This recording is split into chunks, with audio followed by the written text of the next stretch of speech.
प्रिय विद्यार्थियों, आज का टॉपिक है हमारा कार्यपालिका, उसका अर्थ व प्रकार। यह हमारी जो पेपर फर्स्ट जो उसकी दूसरी यूनिट है उसका ये अगला चैप्टर है। इससे पूर्व हम लोगों ने व्यवस्थापिका के बारे में पढ़ा था।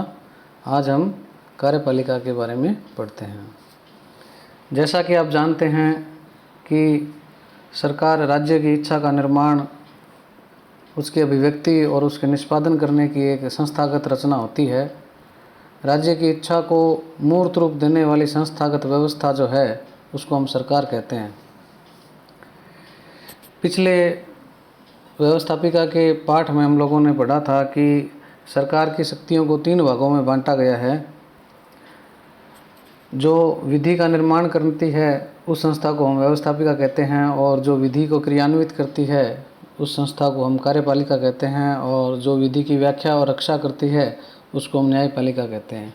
आज हम विधि के जो क्रियान्वयन करने वाली संस्था है अर्थात कार्यपालिका के बारे में पढ़ते हैं।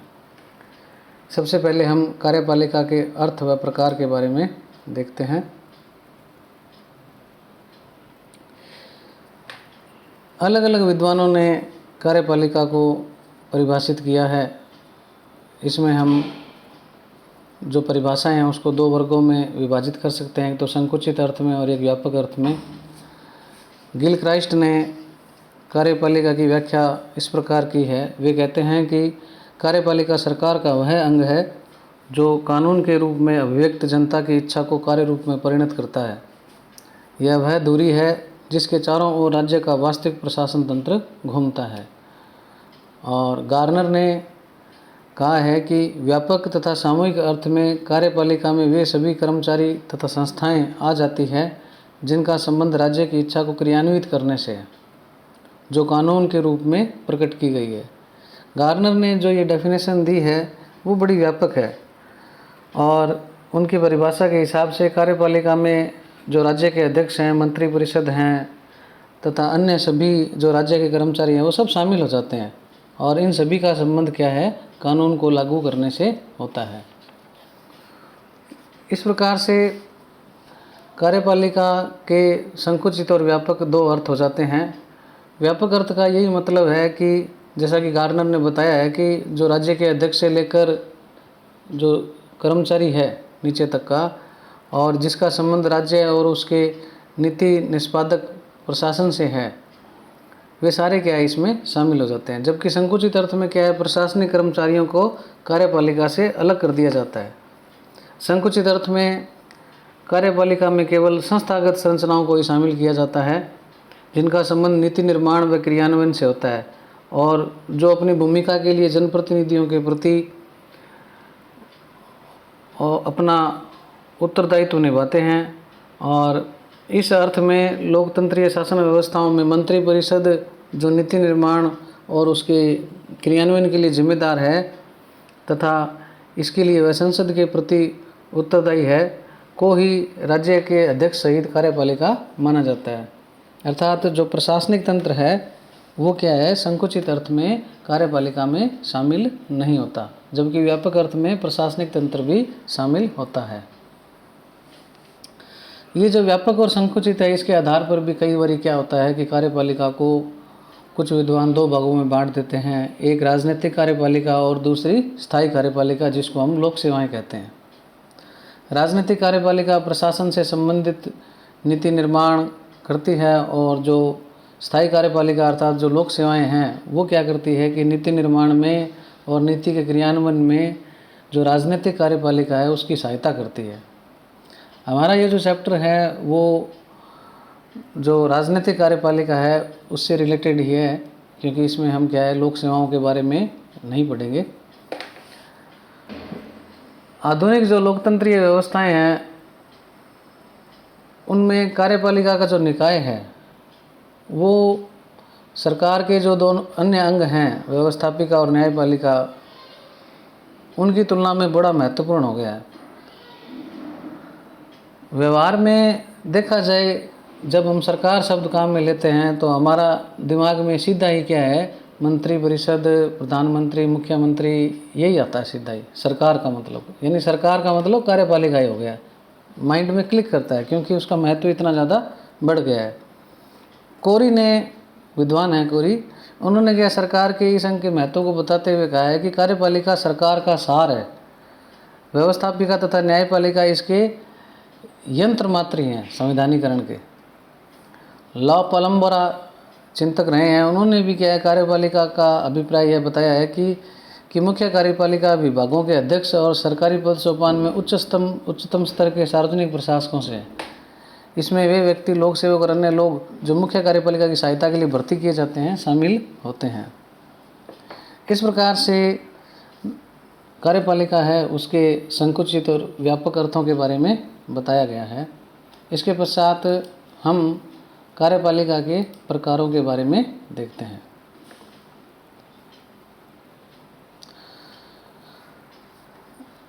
विश्व में कार्यपालिका के भिन्न भिन्न प्रकार पाए जाते हैं, उनको हम क्या निम्न बिंदुओं के माध्यम से बता सकते हैं। पहला जो है प्रकार वो है संसदीय और अध्यक्षात्मक कार्यपालिका। सबसे पहले हम संसदीय के बारे में थोड़ा देखते हैं, फिर अध्यक्षात्मक के बारे में देखेंगे।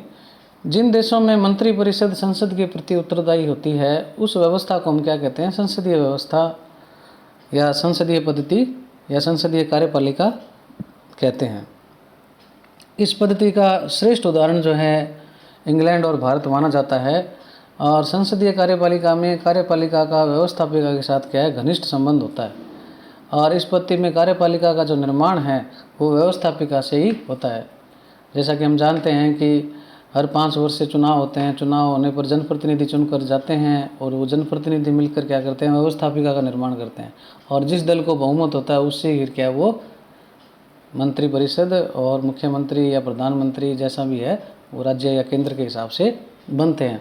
तो जो वो जनप्रतिनिधि चुनकर आए हैं, जिस दल की सरकार है बनती है, जिसका बहुमत है, तो वो बनते तो उसी व्यवस्थापिका में से ही हैं।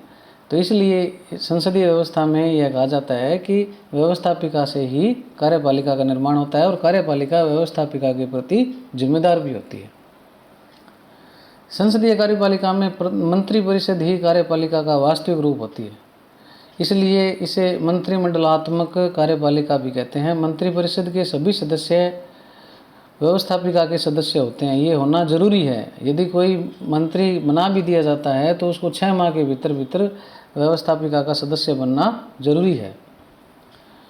और जो कार्यपालिका है व्यवस्थापिका से बनती है और व्यवस्थापिका का जो लोकप्रिय सदन होता है जिसमें जनता के चुने हुए प्रतिनिधि आते हैं प्रत्यक्ष रूप से, उसके प्रति वो क्या है, उत्तरदायी होते हैं।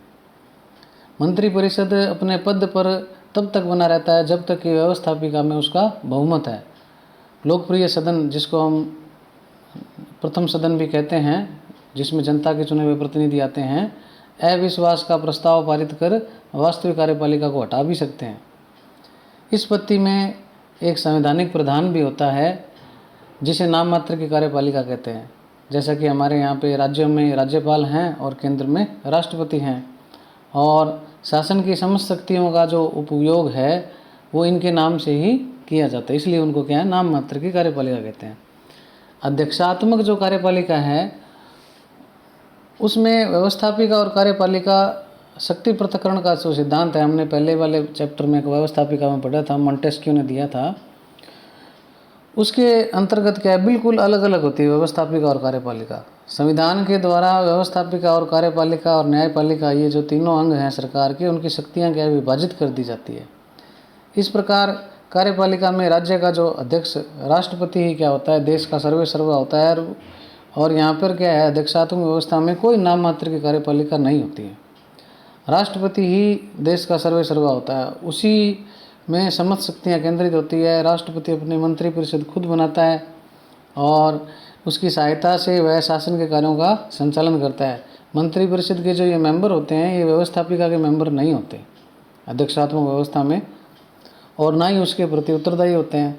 व्यवस्थापिका का कोई भी सदन किसी भी प्रकार का अविश्वास प्रस्ताव पारित कर कार्यपालिका को हटा भी नहीं सकता।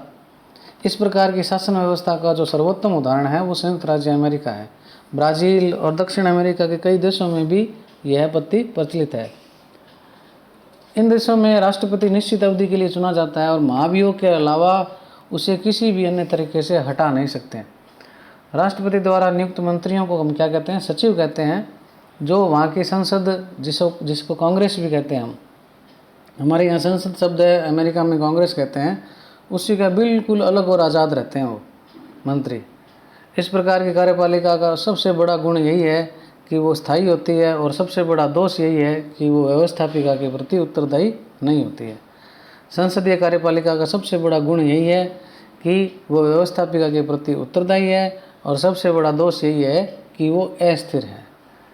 संसदीय प्रणाली की कार्यपालिका में दो प्रकार की कार्यपालिका पाई जाती है, नाम मात्र की और वास्तविक। तो अब हम क्या है, नाम मात्र की और वास्तविक कार्यपालिका के बारे में पढ़ते हैं। संसदीय प्रणाली वाले देशों में संवैधानिक अध्यक्ष को क्या कहते हैं? हम नाम मात्र की कार्यपालिका कहते हैं।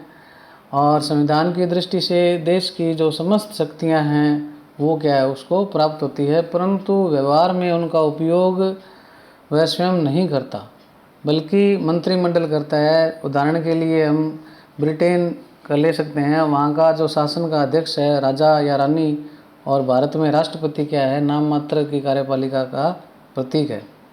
नाम मात्र में अध्यक्ष अपनी शक्तियों का प्रयोग स्वयं नहीं करते, इसलिए यह कहा जाता है कि वह राज्य करता है, शासन नहीं।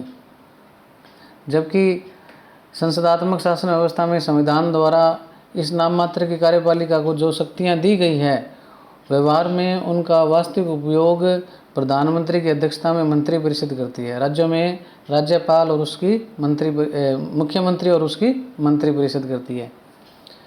इसलिए प्रधानमंत्री सहित उसकी मंत्रिपरिषद को हम क्या कहते हैं? वास्तविक कार्यपालिका कहते हैं।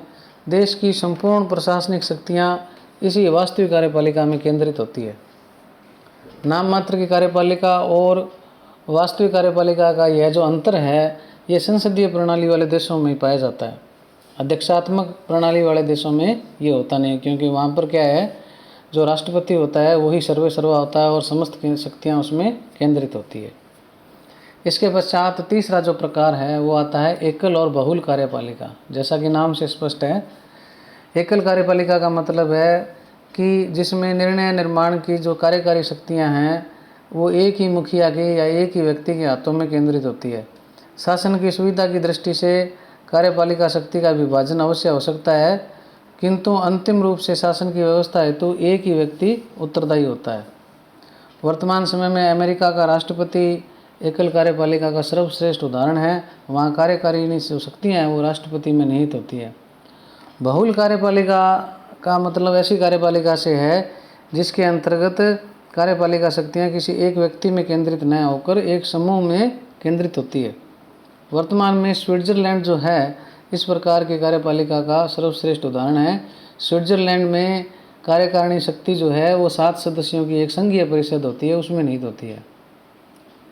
ये जो 7 समान स्तरीय सदस्य हैं, यह कार्यपालिका सामूहिक रूप से राज्य की कार्यपालिका शक्तियों का उपयोग करती है। अल्फाबेटिक ऑर्डर से प्रत्येक सदस्य को उसकी बैठकों की अध्यक्षता करने का अवसर मिलता है, किंतु अध्यक्षता करने के इस अवसर के अलावा उसकी स्थिति और शक्ति परिषद के अन्य सदस्यों के समान ही होती है। सभी सदस्य प्रशासनिक कार्यों के लिए समान उत्तरदायित्व का निर्वाह करते हैं। 7 सदस्यों की यह सामूहिक कार्यपालिका बहुल कार्यपालिका का बहुत ही एक अप्रतिम उदाहरण है।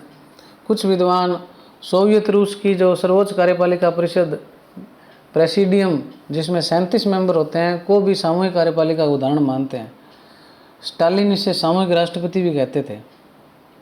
स्विट्जरलैंड की बहुल कार्यपालिका अपने आप में संसदीय और अध्यक्षात्मक प्रणाली के गुणों का मिश्रण मानी जाती है। इस व्यवस्था में जहाँ एक और संसदीय प्रणाली के गुण हैं तो दूसरी ओर अध्यक्षात्मक व्यवस्था के स्थायित्व के गुण भी हैं। इसके अंतर्गत किसी भी एक व्यक्ति के निरंकुश होने की आशंका नहीं रहती है। स्विट्जरलैंड में बहुल कार्यपालिका की सफलता का कारण उस देश की सर्वश्रेष्ठ परंपराओं को माना जाता है, जो कि स्विट्जरलैंड की भूमि और वातावरण की विशेष उपज है, किंतु विश्व के अन्य अधिकांश देशों में एकल कार्यपालिका ही श्रेष्ठ और व्यवहारिक मानी जाती है। इसके बाद में आती है हमारे पैतृक और निर्वाचित कार्यपालिका। जिन देशों में राजा राज्य का मुखिया होता है और उसकी मृत्यु जब हो जाती है, उसका पुत्र या उसका उत्तराधिकारी फिर क्या है शासन संभालता है, ऐसी पद्धति को पैतृक कार्यकारिणी या कार्यपालिका कहते हैं। इंग्लैंड, जापान, नेपाल, स्वीडन, इन देशों में क्या है पैतृक कार्यपालिका देखने को मिलती है। और जिन देशों में राज्य का जो अध्यक्ष होता है वो जनता के द्वारा प्रत्यक्ष या अप्रत्यक्ष रूप से चुना जाता है, उसको हम क्या कहते हैं, निर्वाचित कार्यपालिका कहते हैं। जैसे भारत है, फ्रांस है, अमेरिका है, इटली है, मिस्र है, इनमें राष्ट्राध्यक्ष क्या है चुना जाता है। जैसे हमारे यहाँ राष्ट्रपति जो है उसका चुनाव होता है, हालांकि राष्ट्रपति का चुनाव जो है अप्रत्यक्ष है, जनता उसको चुनती नहीं है। जनता के जो प्रतिनिधि हैं, लोकसभा और राज्यसभा के सदस्य हैं और विधानसभा के और विधान परिषद के जो मेंबर हैं, वो क्या है चुनकर भेजते हैं। इसके पश्चात आता है अंतिम जो प्रकार है वो है तानाशाही, डिक्टेटरशिप। कुछ विद्वान तानाशाही को भी कार्यपालिका के प्रकार मानते हैं। जब राष्ट्र की शक्ति एक व्यक्ति के हाथ में केंद्रित हो जाए और जब वह व्यक्ति देश का सर्वासर्वा बन जाए, जब वह व्यक्ति किसी लोकतांत्रिक तरीके से नहीं बल्कि एक विशेष दल या सेना की सहायता से शक्ति केंद्र पर अधिकार कर ले, तो ऐसी व्यवस्था को हम क्या कहते हैं, तानाशाही या अधिनायकवादी कहते हैं। प्रथम विश्व युद्ध जो 1914 से 1918 के बीच हुआ था, उसमें इटली में मुसोलिनी और जर्मनी में हिटलर की तानाशाही स्थापित हुई थी। यद्यपि ये तानाशाही सरकारें ज़्यादा दिन तक नहीं चल पाई है। और सेकेंड वर्ल्ड वार जो है 1939 से 1945 के बीच में हुआ था, उसमें भी क्या है, हंगरी, रोमानिया, बुल्गारिया, युगोस्लाविया में साम्यवादी दल की तानाशाही मानते हैं, क्योंकि इन देशों में विरोधी दलों को पनपने की आज्ञा नहीं दी गई थी। इस प्रकार से हमारे ये कार्यपालिका के प्रकार हैं। और आपको इसमें किसी भी प्रकार की जिज्ञासा या क्वेश्चन हो तो आप मुझसे पूछ सकते हैं।